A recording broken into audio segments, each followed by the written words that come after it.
하나님 아버지, 오늘도 주님을 의지합니다.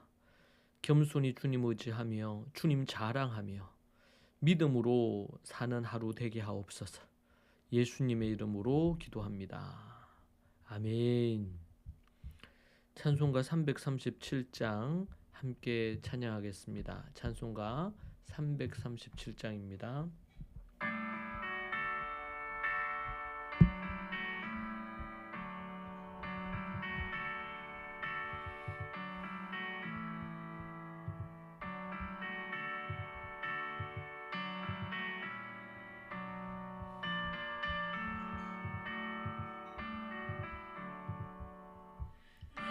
큰 시험 무거운 짐을 주 예수 앞에 아뢰이면 근심에 쌓인 날 돌아보사 내 근심 모두 맡으시네. 무거운 짐을 나 홀로 지고 견디다 못해 쓰러질 때 불쌍히 여겨 구원해 주리 은혜의 주님 오직 예수. 내 모든 괴로움 닥치는 환난 주 예수 앞에 아뢰이면 주께서 친히 날 구해 주사 넓으신 사랑 베푸시네. 무거운 짐을 나 홀로 지고 견디다 못해 쓰러질 때 불쌍히 여겨 구원해 주리 은혜의 주님 오직 예수.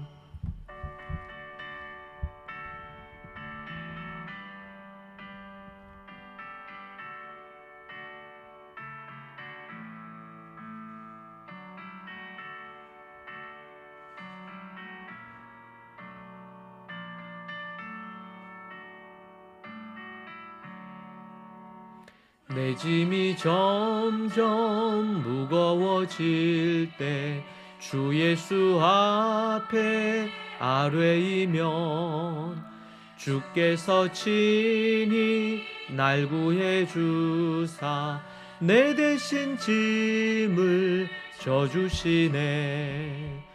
무거운 짐을 나 홀로 지고 견디다 못해 쓰러질 때 불쌍히 여겨 구원해 주리 은혜의 주님 오직 예수.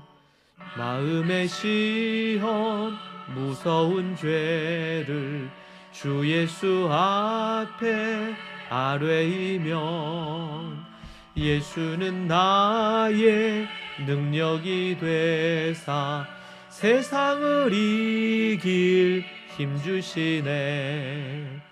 무거운 짐을 나 홀로 지고 견디다 못해 쓰러질 때 불쌍히 여겨 구원해 주리 은혜의 주님 오직 예수.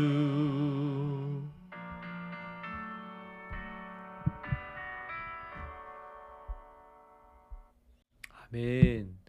하나님의 말씀 함께 보겠습니다. 누가복음 13장 10절에서 17절 말씀입니다. 누가복음 13장 10절에서 17절 말씀 보겠습니다. 예수님께서 안식일에 한 회당에 가르치실 때에 18해 동안이나 귀신 들려 앓으며 꼬부라져 조금도 펴지 못하는 한 여자가 있더라. 예수님께서 보시고 불러 이르시되 여자여 내 병에서 놓였다 하시고 안수하시니 여자가 곧 펴고 하나님께 영광을 돌리는지라. 회당장이 예수님께서 안식일에 병 고치시는 것을 분내어 무리에게 이르되 일할 날이 엿새가 있으니 그 동안에 와서 고침을 받을 것이요 안식일에는 하지 말 것이니라 하거늘 주께서 대답하여 이르시되 외식하는 자들아 너희가 각각 안식일에 자기의 소나 나귀를 외양간에 풀어내어 이끌고 가서 물을 먹이지 아니하느냐. 그러면 18해 동안 사탄에게 매임받은 아브라함의 딸을 안식일에 이 매임에서 푸는 것이 합당하지 아니하냐. 예수님께서 이 말씀을 하심에 모든 반대하는 자들은 부끄러워하고 온 무리는 그가 하시는 모든 영광스러운 일을 기뻐하니라. 아멘. 오늘 누가복음 13장 10절에서 17절의 말씀은 예수님께서 안식일에 한 회당에서 고통받는 여인을 치유하신 사건을 다루고 있습니다.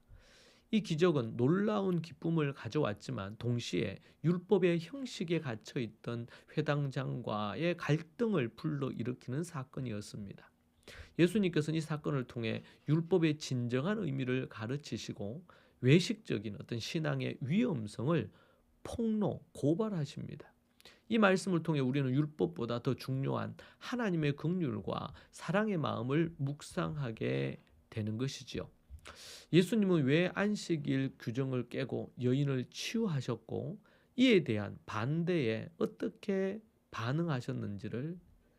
응답하셨는지를 살펴보십시다.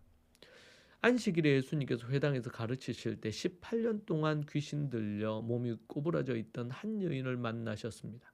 그녀는 18해 동안 고통 속에 살고 있었고 그 누구도 그녀의 아픔을 해결해 주지 못했습니다. 그러나 예수님께서는 그 여인을 보시고 여자여 내 병에서 놓였다 이렇게 선포하시고 안수하심으로 즉시 여인은 몸이 펴지고 하나님께 영광을 돌렸습니다. 귀신이 들려 몸이 꼬부라져 있었던 것이지요. 이 기적은 예수님의 놀라운 능력을 보여줄 뿐만 아니라 고통받는 한 영혼을 향한 깊은 긍휼을 보여줍니다. 예수님은 사람들의 시선이나 안식일 규정에 얽매이지 않고 한 영혼의 고통을 최우선으로 여기셨습니다. 이 긍휼의 마음은 우리를 억압하는 모든 영적인 매임에서 자유케 하시고 하나님의 영광을 돌리도록 이끄십니다. 그러나 이 놀라운 기적을 본 회당장은 기뻐하기는커녕 분노합니다. 일할 날이 엿새나 있으니 그동안에 와서 고침을 받을 것이요 안식일에는 하지 말라는 겁니다. 무리들에게 그렇게 말을 합니다. 회당장은 율법의 문자적 조항을 내세워 예수님의 행동을 대놓고 비난했습니다. 그의 마음속에는 하나님의 긍휼보다 안식일 규정을 지키는 것이 더 중요했던 것이지요. 그의 분노는 겉으로는 율법에 대한 열심인 것처럼 보였지만 실상은 고통받는 여인을 향한 무자비한, 무관심한 모습이고 예수님에 대해서는 적대감을 표현하는 위선적인 태도였습니다. 율법의 정신인 사랑과 자비는 잃어버린 채 형식적인 규정만을 내세워 예수님의 권위에 도전한 것입니다.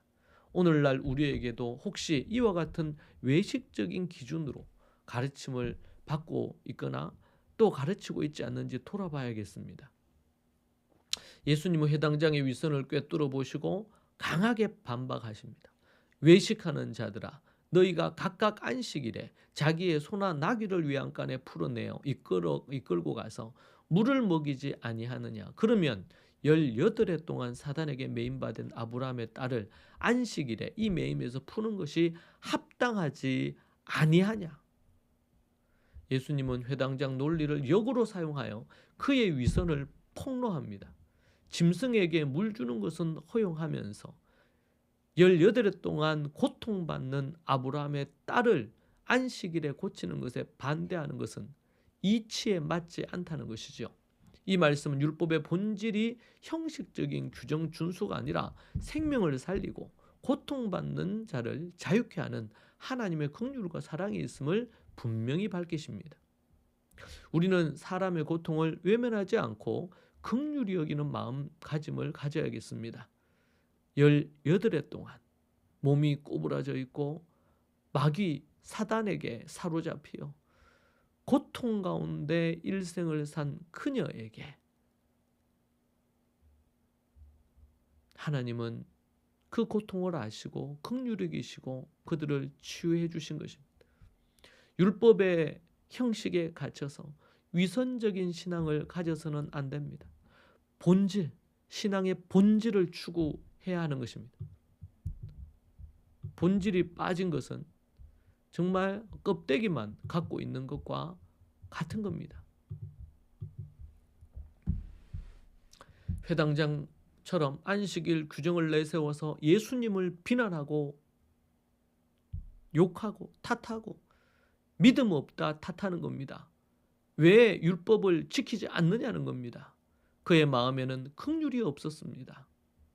율법의 형식, 교회의 전통, 겉으로 보이는 경건함에만 치중해서 정작 사랑과 자비의 본질을 놓치고 있는 부분일 수 있는 거지요. 생명을 살리는 일에 우리는 시간과 노력을 또한 구해야 되겠습니다. 하나님 앞에 우리가 신앙의 본질을 추구하고 그렇게 나아가기를 원합니다. 사랑하는 성도 여러분, 여러분의 말씀에 반대한, 예수님의 말씀에 반대하는 자들은 부끄러워하게 되었고 온 무리는 예수님의 영광스러운 일을 기뻐했습니다. 우리는 주님의 긍휼의 마음을 배우고 형식과 규정이 중요하나 또한 생명과 사랑을 우선시하는 그런 믿음의 삶을 살아가기를 소망합니다. 기도하겠습니다. 하나님 감사합니다. 우리에게 이 진리의 말씀을 주심을 감사합니다. 하나님의 뜻을 온전히 이루기를 원합니다. 주의 은혜와 능력을 드리고 본질을 추구하고 하나님이 기뻐하시는 믿음의 삶을 살게 하옵소서. 예수님의 이름으로 기도합니다. 아멘. 이 시간 오늘 말씀 붙들고 우리의 신앙을 점검하며 하나님 앞에 간절히 기도하십시다. 여러분과 또 우리 교회 식구들을 생각하며 서로를 위해 기도하십시다. 기도하겠습니다. 주여 하나님 아버지, 주님 도와주시고 인도하여 주옵소서. 본질을 추구하며 회당장이 범한 이 우를 우리가 범하지 않기를 원하나이다. 주님 도와주시옵소서.